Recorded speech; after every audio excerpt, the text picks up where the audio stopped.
Greetings and welcome back to room 303 in our Talks with Walt as we are calling our readings through the deathbed edition of Walt Whitman's Leaves of Grass. We turn now to the poem Excelsior. This is poem number 9 of the 22 of From Noon to Starry Night. Now, this is an interesting poem because in some ways it's going to be what we sometimes refer to as a rival poem. Now, we haven't talked a lot about Whitman and Longfellow. We could talk more than we have already, and we probably will in this discussion. It is an interesting part of Whitman's biography how he either got along with or did not get along with some of his contemporaries, and the story of Longfellow is one of those stories. Now, obviously, Longfellow is one of the poets in 303 that we love, especially his Psalm of Life. But there is a clear tension that is going on between Whitman and Longfellow all the way through, we could argue, Longfellow's life, or Whitman's life. Obviously, Longfellow much older. Now, the assumptions here that you've been following our stuff at learnstrong.net down that left-hand side, Talks with Walt, our playlist, and that you've been with us for everything from the Inscriptions poem up through and including a set of introductory comments to Starry Night, and then, of course, we just did Riddle Song. Now, our background information, to give some information now about this interesting poem. Excelsior appeared, Norton's tells us, in Leaves of Grass 1856 with the title, Poem of the Heart of the Son of Manhattan Island, affirming its character as personal credo, entitled Chance Democratic number 15 in Leaves of Grass 1860, and the present title in 1867. Appeared in the 1871 Passage to India supplement, and in Leaves of Grass 1881 in the present group. The shaping process was interesting. 2 lines suggested in Leaves of Grass 1860 blue copy, revisions were not added. These are the lines. And who has adopted the loftiest motto, "Oh, I will put my motto over it, as it is over the top of this song." The following line, the 10th of the 1856 text, was dropped after an 1871 revision in 1881 that went, "And who has projected beautiful words through the longest time? By God, I will outweigh him. I will say such words, they shall stretch through longer time." Still another line, the 12th line of the 1856 text, was dropped in 1871. "And to whom has been given the sweetest from women, and paid them in kind, for I will take the like sweets and pay them in kind." Now, back to this line, "I will outweigh him," much has been made of the suggestion that the him there is in fact Longfellow, who in 1841 will have written his poem Excelsior that we will look at maybe at the end of our lecture here. Now, the thing that's interesting about this is that the poem ultimately becomes a series of rhetorical questions. We'll have more to say about this, and it's clear in the life study of Whitman that there was some back and forth between he and Longfellow. And it's pretty clear that when he's talking about "I will outweigh him," for lo, have not I gone farther, have I not outweighed him, that he's speaking about Longfellow, and obviously the title of his poem is the same title of Longfellow's poem. By the way, at the end, we're told that Whitman softened towards Longfellow by 1876. The older poet Longfellow did come to visit him. He did acknowledge Longfellow, and he did record their second encounter in My Tribute to Four Poets. When they met again in September of 1881, Whitman did reconcile with the old poet, and the 1881 Leaves, while it was being platecast, he removed the line that indicted Longfellow and his quote-unquote beautiful words. Now, as we look at this poem, I find this a fascinating study, and the fact that it sits here in Noon to Starry Night, and it sits where it does after Riddle Song, I also find interesting. Excelsior, of course, means what? More lofty or higher, and it is the New York State motto, right? And so this will be part of the poem. Now, we got 12 rhetorical questions that are really kind of fascinating. And the construction is obviously you want to call it congratulatory or self-promoting? I think this is more about an advertisement for Leaves of Grass than Whitman himself, but I'll let you decide. "Who has gone farthest? For I would go farther. And who has been just? For I would be the most just person of the earth." Notice the kind of hyperbolic, exaggerated, overstating of the lines in this poem. "Who most cautious? For I would be more cautious. And who has been happiest? Oh, I think it's I. I think no one was ever happier than I. You'll remember this use of the word happier in this way in Song of the Universal 3, right? And who has lavished all? For I lavish constantly the best I have. And who proudest? For I think I have reason to be the proudest son. Again, this could be a reference to Longfellow even now. For I think I have reason to be the proudest son alive. For I am the son of the brawny and tall-topped city. Of course, we think of the poem Mannahatta in this cluster. There is an argument to be made that Whitman thought of himself as the poet of New York that Longfellow could never be. And who has been bold and true. Now, if he's actually answering that notion that he's a better poet than Longfellow because he is far more willing to be bold and true. The bold is the key word here. In other words, as we've said in our earlier lectures about Whitman as in his biography, Whitman wanted to write poems that were authentic to the rhythms and the cadences of speech. So here he could be speaking of this with bold and true. For I would be the boldest and truest being of the universe. It's interesting that he uses the word being and not just author or poet or man.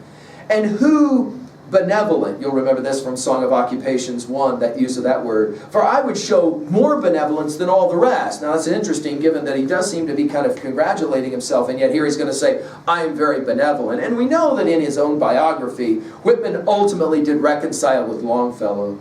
And who has received the love of the most friends? For I know what it is to receive the passionate love of many friends. Now, 2 points. It's not altogether clear that Whitman had the love and respect of a lot of true friends. We know that there were a lot of betrayals in his life. We have had that already suggested. And just put it in your notes at 3a. When we get to the next poem, All Poverties, we're going to hear, in fact, the betrayal of friends and the way in which that pained him tremendously. And who possesses a perfect and enamored body? For I do not believe anyone possesses a more perfect or enamored body than mine. Now, his use of the word perfect we've commented on already. We've seen it a number of times even in this cluster. But the idea of a perfect body takes us obviously back to Song of Myself 1, when he says, I'm 37 years old and in perfect health began, hoping not to cease till death. I think we've got a different age going on here, obviously. But there is a bit of irony that Whitman is going to qualify his body as perfect, especially after the war.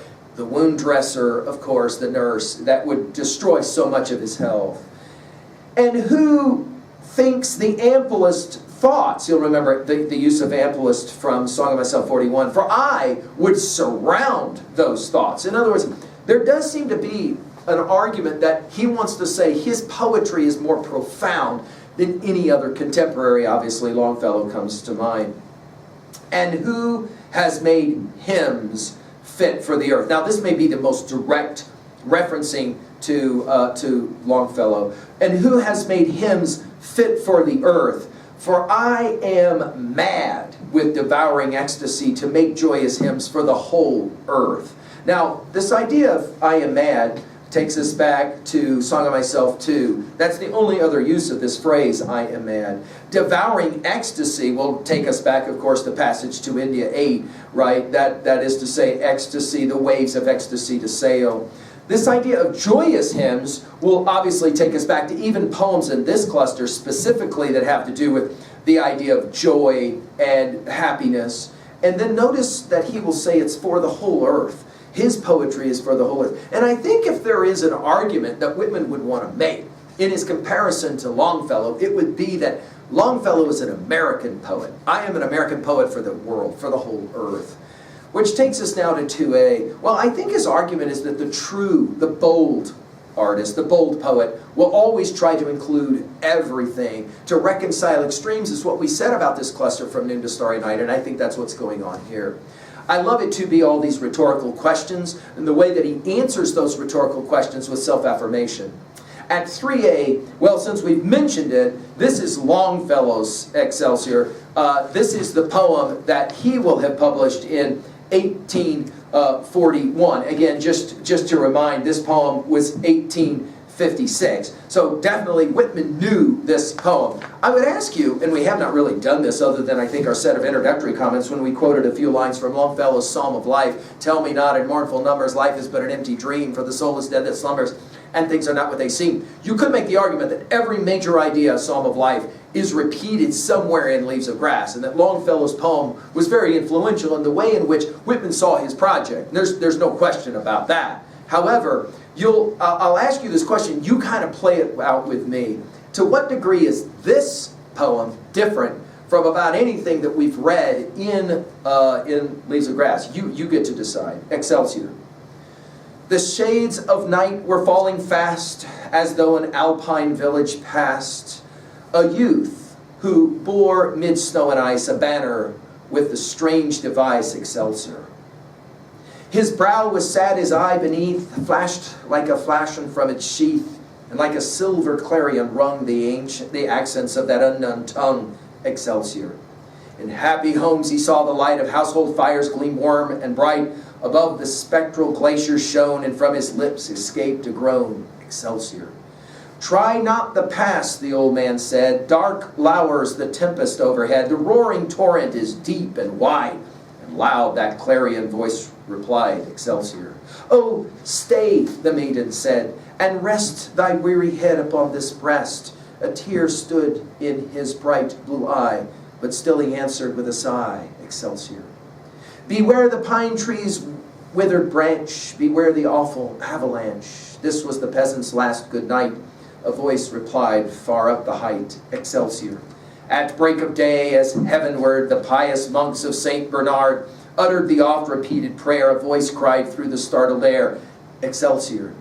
A traveler, by the faithful hound, half buried in the snow was found, still grasping in his hand of ice that banner with the strange device, Excelsior.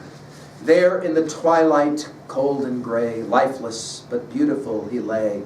And from the sky, serene and far, a voice fell like a falling star, Excelsior. Well, I'm not going to spend much time here with comparative analyses, but I think it warrants a bit of thought for you.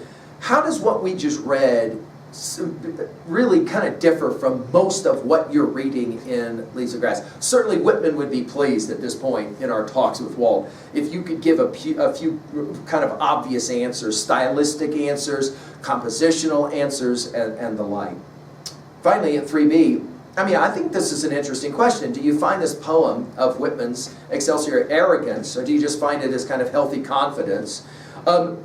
Which of the two readings of the two poems are you more attracted to that are both named Excelsior?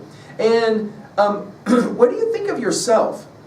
When you look at yourself, do you think of yourself in confident, positive ways that are kind of modeled on this poem? Or are you more inclined to be self-deprecating? And what has your study of Leaves of Grass done to promote or to change, in some ways, your view of self? Thank you.